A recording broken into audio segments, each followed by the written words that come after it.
Food processing unit IT hub పేరుతో రంగారెడ్డి జిల్లా సిద్ధాపూర్ పరిధిలో పేద రైతుల నుంచి భూములు తీసుకోవడంపై విజిలెన్స్ ఫోకస్ పెట్టింది.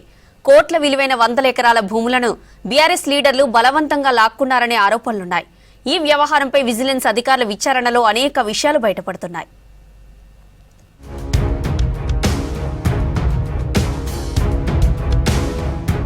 రంగారెడ్డి జిల్లా షాద్నగర్ నియోజకవర్గం కొత్తూరులో భూ ఆక్రమణలపై విజిలెన్స్ ఎంక్వైరీ కొనసాగుతోంది. కొత్తూరు మండలంలోని సిద్ధాపూర్, ఏనుగుల ముడుగుతండ, పుల్జర్లకుంట తండ, చింతకుట్ట శివార్లోని సర్వే నెంబర్లు 252, 278, 361లో సుమారు 340 ఎకరాల వ్యవసాయ భూములున్నాయి. ఈ ప్రాంతంలో నివసిస్తున్న నిరుపేదలకు ఒక్కొక్కరికి 2 ఎకరాల చొప్పున 1970లో భూములిచ్చింది అప్పటి ప్రభుత్వం. ఆ భూముల్లో వ్యవసాయం చేస్తూ జీవనం సాగించారు రైతులు. అయితే ఫుడ్ ప్రాసెసింగ్ యూనిట్ ఏర్పాటు చేస్తామని 2018లో రైతుల నుంచి భూములు తీసుకుంది కేసీఆర్ సర్కార్.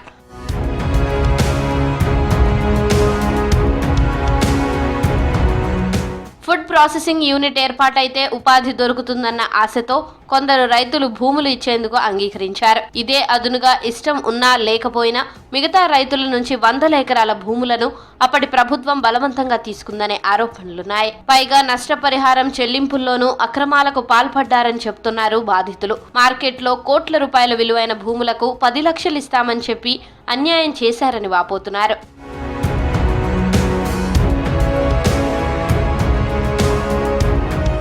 సిద్ధాపూర్ గ్రామ శివార్లోని అసైన్డ్ భూముల వ్యవహారంపై విజిలెన్స్ ఎంక్వైరీ చేస్తోంది సర్కార్. ఈ విచారణలో అనేక విషయాలు వెలుగులోకి వస్తున్నాయి. సుమారు 300 ఎకరాల TSIIC పేరుతో స్వాధీనం చేసుకున్నారని తెలిసిందే.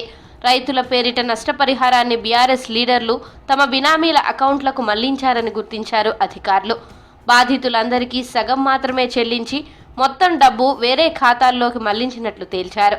2018లో భూములు తీసుకుని 2022లో పాక్షికంగా పరిహారం చెల్లించారని ఐడెంటిఫై చేశారు అధికారులు. అప్పటి కొందరు నాయకులు కొందరిని బినామీలను చేర్చుకోవడంగా అక్రమాలకు పాల్పడ్డారు. ఆ రోజు ఒరిజినల్ అసైనీస్ను కూడా ఇగ్నోర్ చేయడం జరిగింది. కొందరు బోకస్ అసైనీస్ని ఎంట్రీ చేసి చూడంగా కొందరు రాజకీయ నాయకులు లబ్ధి పొందడం జరిగింది. ఎన్నో పోరాటాలు చేశారు ఆ గ్రామస్తులు కూడా. ఈ ప్రభుత్వం వచ్చిన ఎంబడే గ్రామస్తుల యొక్క విజ్ఞప్తి వరకు విజిలెన్స్ కూడా ఒక పారదర్శకంగా ఎక్కడెక్కడ అవకతవకలు జరిగినాయి క్షుణ్ణంగా పరిశీలన జరుగుతుంది. భూములు కోల్పోయి జీవనోపాధి లేక సిద్ధాపూర్ రైతులు దీన స్థితిలో కాలం వెల్లదీస్తున్నారు. మాయమాటలతో గ్రామ ప్రజల అభిప్రాయాన్ని కూడా తీసుకోకుండా భూములు లాక్కుని మోసం చేశారని వాపోతున్నారు రైతులు. పరిహారం ఇవ్వకుండానే భూముల్లో అడుగు పెట్టనివ్వకుండా చేశారని ఆవేదన వ్యక్తం చేస్తున్నారు.